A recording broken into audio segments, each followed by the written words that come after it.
السلام عليكم ورحمة الله وبركاته.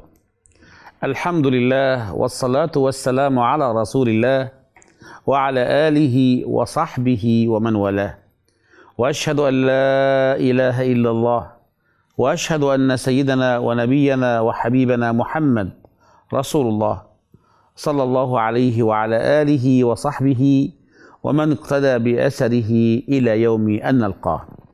أيها الأحبة الكرام، من ضمن وسائل إصلاح القلب ما قاله ابن القيم رحمه الله على رأس وجناحين.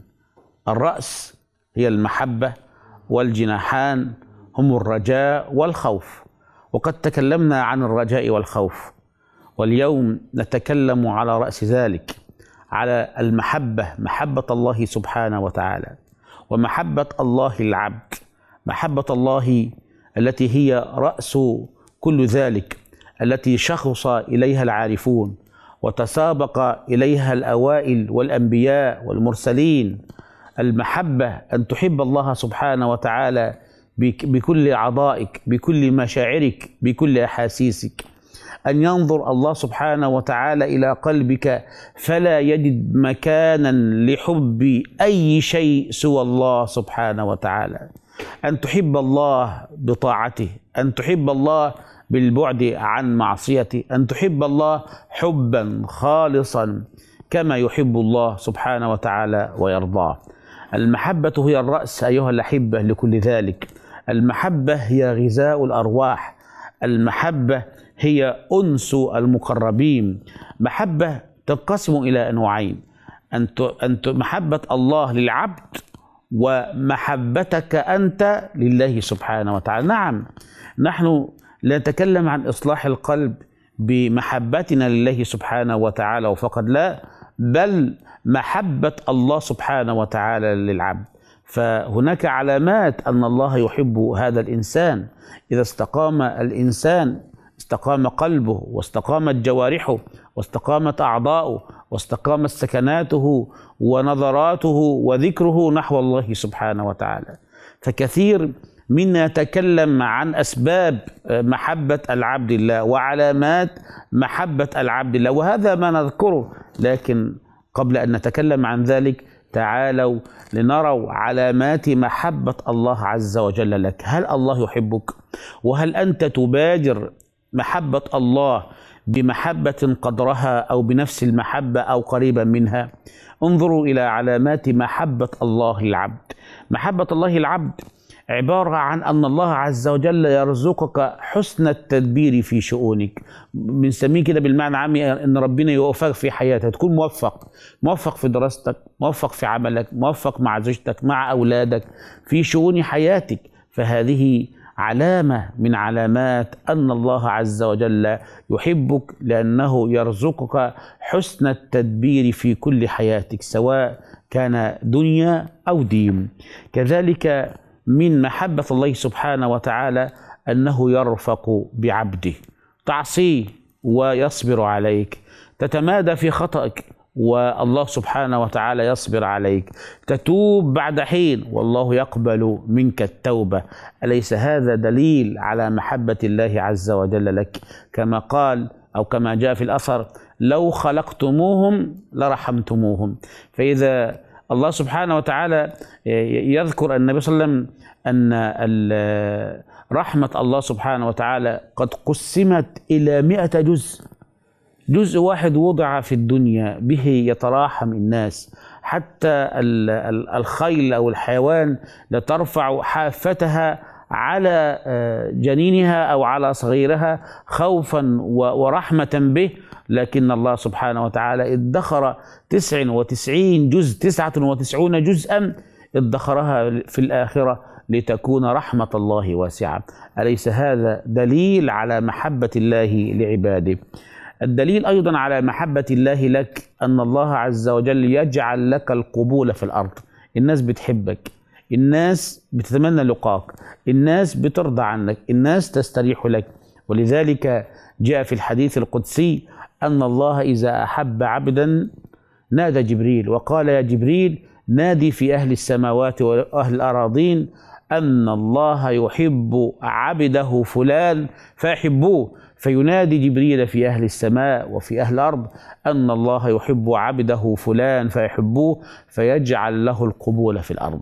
هذا ليس دليل على أن الله عز وجل يحبك؟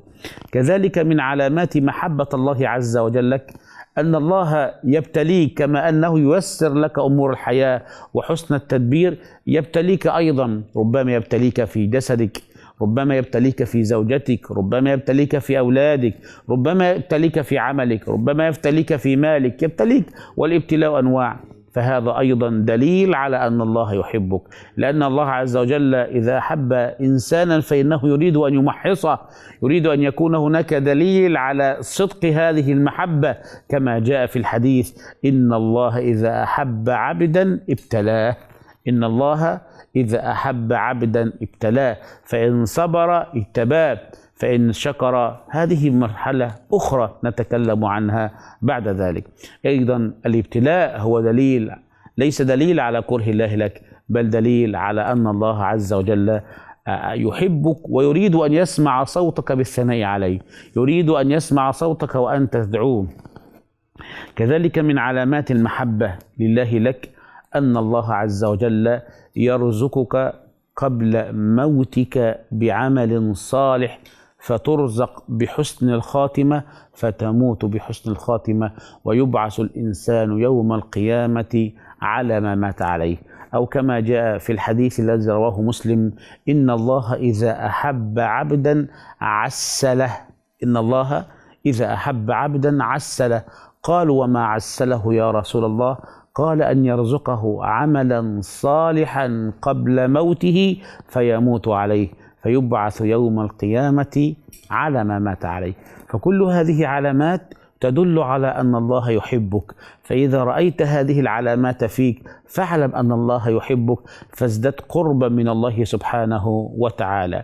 أما أن نذكر الطرف الآخر، ما هي العلامات التي تدل على أننا نحب الله جل جلاله؟ ونعم الله علينا لا تعد ولا تحصى، نعم الله عز وجل كثيرة. إذا أردنا أن نعرف هذه العلامات فعلينا أولا أن نذكر الله وأن نصلي على رسول الله صلى الله عليه وسلم. من أول هذه العلامات أنك تحب لقاء الله، أنك تحب لقاء الله، تحب وتنتظر هذه اللحظة التي ستقابل الله عز وجل فيها بالموت. ومن فينا الذي يحب الموت؟ كلنا بنخاف من الموت. وهذا السؤال سألته السيدة عائشة رضي الله عنها للحبيب محمد صلى الله عليه وسلم، قالت له: يا رسول الله، كلنا يكره الموت. قال: ليس ذلك يا عائشة، ولكن المؤمن إذا أحب لقاء الله أحب الله لقاءه، وإذا كره لقاء الله كره الله لقاءه.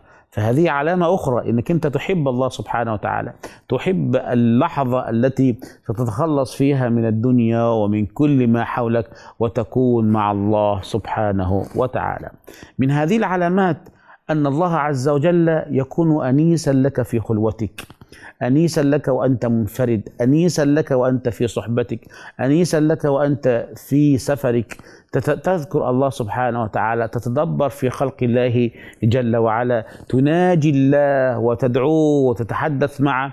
الله سبحانه وتعالى كما جاء عن النبي صلى الله عليه وسلم في فضل سورة الفاتحة أن الإنسان إذا قال الحمد لله رب العالمين قال مجدني عبدي، عرفني عبدي، أثنى علي عبدي، هذا بيني وبين عبدي.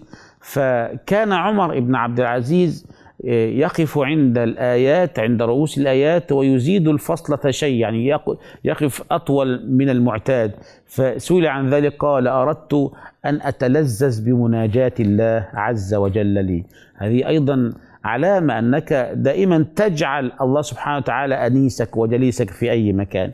كذلك تصبر على المكاره، الله عز وجل عندما يبتليك وتصبر عليها، فهذه أيضا علامة على محبة الله عز وجل، كما ذكر عن أنبيائه: إنا وجدناه صابرا نعم العبد إنه أواب.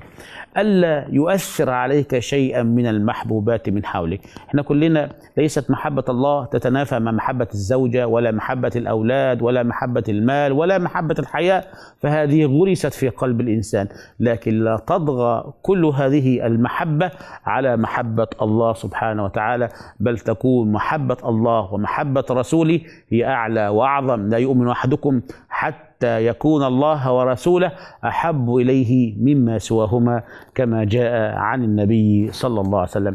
أن تكون مولعا بذكر الله، أن تكون دائما ذاكرا لله، أن تكون دائما في طاعة الله. من علامات المحبة أنك تحافظ على الفرائض، من علامات المحبة أنك تبتعد عن المحرمات والنواهي، من علامات المحبة أنك تزيد في النوافل وحتى تبتعد عن المكروهات، كما جاء في الحديث القدسي: أحب ما تقرب إلي عبدي مما افترضته عليه. أكثر شيء الله سبحانه وتعالى يحبه أن تؤدي ما افترضه إليك.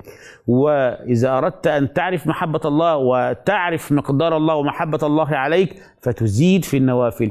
ولا يزال عبدي يتقرب إلي بالنوافل حتى أحبه. فإذا أيها الأحبة، لنملأ قلوبنا بمحبة الله سبحانه وتعالى، لتمتلئ هذه القلوب بمحبة الله، لينصلح القلب، وإذا انصلح القلب انصلح الجسد ومن بعده المجتمع وانصلح حال الدنيا. أسأل الله سبحانه وتعالى أن يملأ قلوبنا بمحبته. اللهم آمين. والسلام عليكم ورحمة الله وبركاته.